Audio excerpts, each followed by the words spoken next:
अस्सलाम वालेकुम नाज़रीन, आप देख रहे हैं JK24 न्यूज़ और मैं आपका मेज़बान मोहम्मद आसिफ आज फिर आपके सामने एक नए मेहमान के साथ। नाज़रीन, आप जानते हैं कि हम हर वक्त हमारी पहल रहती है कि आप लोगों के जायज़ मुतालबात को आला काम तक पहुँचाएँ और हमारी ये भी पहल रहती है कि हम किसी न किसी मेहमान के साथ तो आपको तारुफ़ करवाएँ, उनसे जानने की कोशिश करें कि हालात को लेके या बाकी चीज़ों को लेके हम बात करते हैं।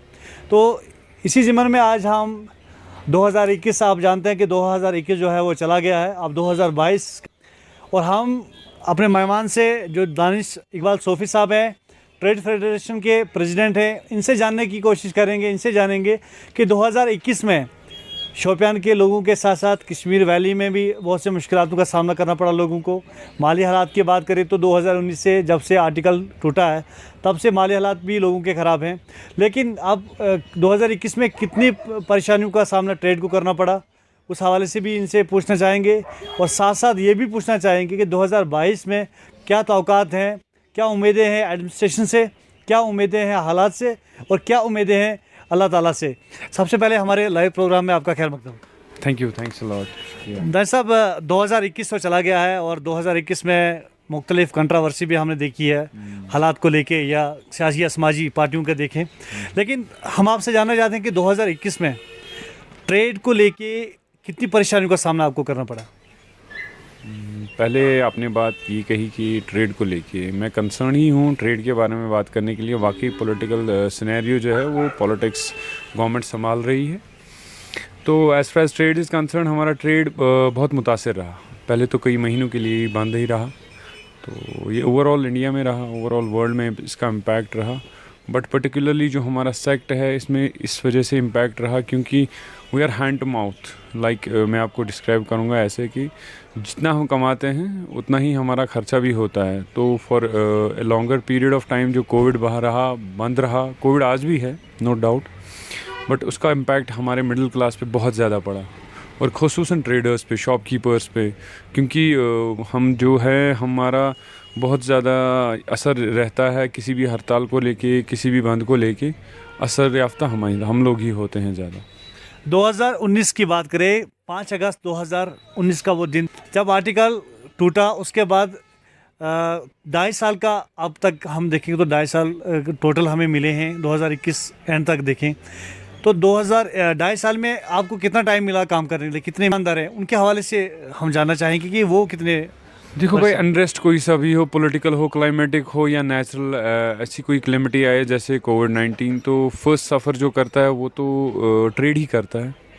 तो ट्रेडर्स यही सफ़र करते हैं कि जैसे एक शॉपकीपर करता है या कोई भी, या जहाँ पे भी एक्सचेंज ऑफ वैल्यू अगेंस्ट कोई प्रॉपर्टी हो या वैल्यू हो किसी भी चीज़ का, तो वो तो सफ़र ऑटोमेटिकली करेगी। इस पे तो डायरेक्ट इम्पैक्ट हम पे पड़ता ही है क्योंकि बंद होता है तो हम निकल ही नहीं पाते हैं। कोई काम कैसे करेंगे भाई, चाहे आर्टिकल का उसमें हड़ताल हो या कोविड का हो, रिज़ल्ट और इम्पैक्ट हम लोगों को ही सब सहना पड़ता है। आमतौर पर देखा जाए, जब किसी दुकानदार के पास हम जाते थे तो वो कह रहे थे ऐसे मायूसी वाला चेहरा देख के हमें तो पहले ही पता चलता था कि मायूस क्यों है, लेकिन वो कहते थे भाई हमारे पास काम नहीं है, हम ऐसे बैठे, काम नहीं है।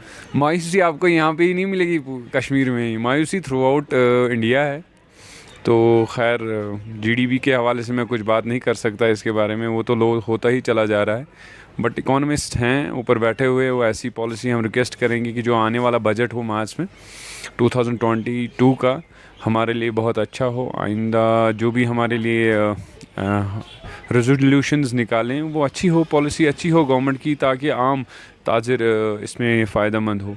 और पर्टिकुलरली मैं बात करना चाहूँगा कि जो एक पॉलिसी निकाली हुई थी गवर्नमेंट ने पहले ही अभी रिसेंटली कि हम 5% हाइक देंगे गारमेंट्स पे या मतलब रेडीमेड क्लॉथिंग पे, तो वो उन्होंने वापस ले ली। 5% से वो 12% होने वाली थी, तो उन्होंने रिवोक कर दी। वो खुशाइंदा बात है हम लोगों के लिए क्योंकि उससे इम्पैक्ट डायरेक्टली पड़ता है, क्योंकि at the end of the day it's a daily needs, daily requirement है कपड़े की। तो डायरेक्टली इम्पैक्ट एक आम आदमी को, गरीब आदमी को या मिडिल क्लास आदमी को पड़ता है। जीएसटी को लेके बात करते हैं कि जीएसटी पहले कहीं 5% थी, फिर 12%, 7% थी, 12 को 18। जीएसटी को लेके आपकी क्या राय है? जीएसटी को लेके तो एक आम नागरिक जो है, आम दुकानदार थोड़ा सफ़र होता क्या है। पहले से जब कोरोना था, बाकी हालात थे, क्या गवर्नमेंट को जीएसटी लागू करना ज़रूरी था? ऑल ओवर इंडिया की? यार ये it's a policy from government for the people. जो भी पॉलिसी आती है वो गवर्नमेंट की होती है कि for the benefit of people actually. तो उनके भी कुछ कवानीन हैं ऐसे जो अल्टीमेटली फ़ायदा पहुंचाएंगे एक आम दुकानदार को। बट अगर हम ज़्यादा इंटीरियर जाएँ जीएसटी के लिए, ये बहुत कॉम्प्लेक्स है। इसको एक आम आदमी को या मुझ जैसे ट्रेडर को पहले समझने के लिए और इसको इम्प्लीमेंट करके अपने बिज़नेस में लाने के लिए मुझे पहले सीए बनना पड़ेगा, या तो अकाउंटेंट ऐसा हाई क्लास बनना पड़ेगा जो पूरा नॉलेजेबल हो, या हायर करना पड़ेगा? या हायर करना पड़ेगा मेरे को। तो उस हिसाब से मुझे लगता है कि जितना मैं कमाता हूँ उस हिसाब से मेरे जो एक्सपेंसेस बनते हैं तो वो उसी में चले जाते हैं। तो आई रिक्वेस्ट गवर्नमेंट की कोई लेवरेज ऐसा दे दे या लीनियंसी ऐसी दे दे कि एक नॉलेजेबल सिस्टम हम लोगों को भी बना दे, कि हमें भी नॉलेज दी जाए कि जीएसटी कैसे करना है, और थोड़ी बहुत रिलैक्सेशंस हम लोगों को भी दे दे, क्योंकि हमने बहुत सफ़र किया है due to unrest, due to Covid, या due to unknown reasons of being into the हड़ताल्स। तो बात हो रही है 2021 को ही लेके, तो दानिश साहब से हम ये भी पूछेंगे 2021 में, हालांकि आपने अभी दुख भरी कहानी तो बता दी 2021 में क्या नहीं हुआ, क्या बताइए? शोपियान के लिहाज से हम बात करेंगे क्योंकि आप ट्रेड के प्रेसिडेंट हैं शोपियान के। 2021 में आपके लिए क्या नहीं हुआ? सही बात, आपने अच्छी बात छेड़ी कि हमारे लिए क्या नहीं हुआ। एक्चुअली वी आर एक्सपेक्टिंग कि गवर्नमेंट हमारे लिए कुछ ऐसा सब्सिडाइज्ड अमाउंट हमें दे दे जिससे हम लोगों के घरों पे इम्पैक्ट ना पड़े, क्योंकि हम लोग हैंड टू माउथ है। जैसे मैंने आपको बोला कि हम दिन भर कमाते हैं, शाम को वही शाम को खिलाते हैं अपने बच्चों को, ठीक है। We hardly have anything to save, और उसके बाद जो भी कुछ थोड़ी बहुत सेविंग्स हमारी थी वो 3 महीनों में ख़त्म हो गई। उसके बाद हमारे जो भी हम जनरेट करते हैं एम्प्लॉयमेंट, अब ये देखोगे कि एक शॉपकीपर के पास मिनिमम एक सेल्समैन तो होता ही है। तो we are helping out government by giving employment to unemployed youth. समझ रहे मेरी बात?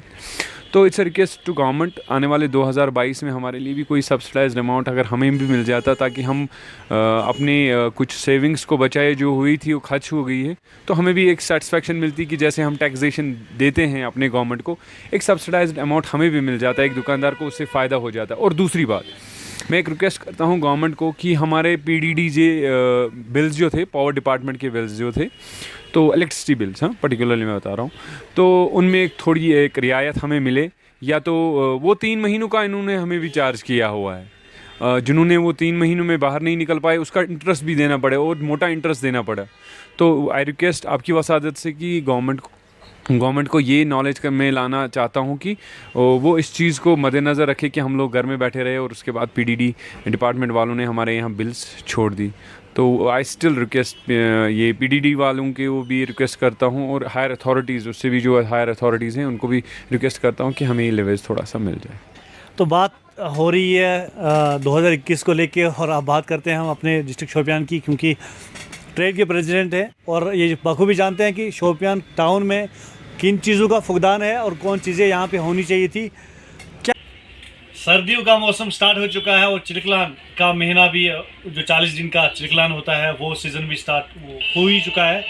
इस हवाले से क्या इकदाम, क्या तैयारियाँ एडमिनिस्ट्रेशन ने की हैं, क्योंकि स्लो क्लियरिंग का बहुत बड़ा इशू रहता है। टाउन में बर्फ़ जमा रहती है, यहाँ पहाड़ी डिस्ट्रिक्ट है, यहाँ पे बर्फ़ 4 से 6 फीट तक पड़ती है, और इंतज़ामिया ने या म्यूनसिपलिटी ने, एडमिनिस्ट्रेशन ने कौन से इकदाम किए हैं, ये भी हम इनसे जानने की कोशिश करेंगे। जी देखिए भाई, जैसे आपने मेंशन किया हुआ है कि ये हिली डिस्ट्रिक्ट है, उस हवाले से हम एक्सपेक्ट करते हैं जो हमारे मैकेनिकल डिपार्टमेंट्स हैं और म्यूनसिपल कमेटी के ईओ साहब हैं, उनसे हम रिक्वेस्ट करेंगे कि कभी भी अनएक्सपेक्टेड स्नोफॉल हो सकता है।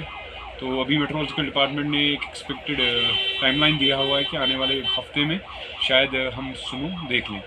तो वो एक शाइंदा बात हमारे लिए, क्योंकि हमारी एप्पल इंडस्ट्री जो है उसी पे डिपेंडेंट है। तो होपफुली हम चाहते हैं कि हम कनेक्ट हो जाएं बाकी सालों की तरह अच्छे से इस साल भी अपने विलेजेस के साथ। उसके लिए हमारे पास जो स्नो कटर्स हैं वो अवेलेबल होने चाहिए, फंक्शनल होने चाहिए। जैसे कि लास्ट ईयर भी हमारे पास अनएक्सपेक्टेड स्नोफॉल हुआ, और लास्ट टाइम जब हमने इनके पास जाके बोला कि स्नो क्लियरेंस नहीं हो रहा है, तो उन्होंने बोला कि हमारे जो मशीन्स है, स्नो कटर्स हैं, नॉन फंक्शनल हैं, क्योंकि 10-11 महीने तो वो ऑलमोस्ट बंद पड़े रहते हैं।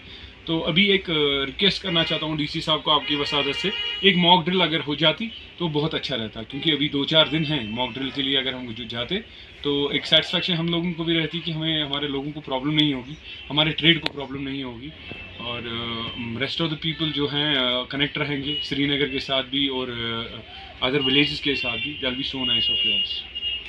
शुक्रिया। तो ये थे हमारे साथ दानिश इकबाल सोफ़ी, जिन्होंने अपने ख्याल का इज़हार किया कि 2021 में, हालांकि 2021 चला गया, 2020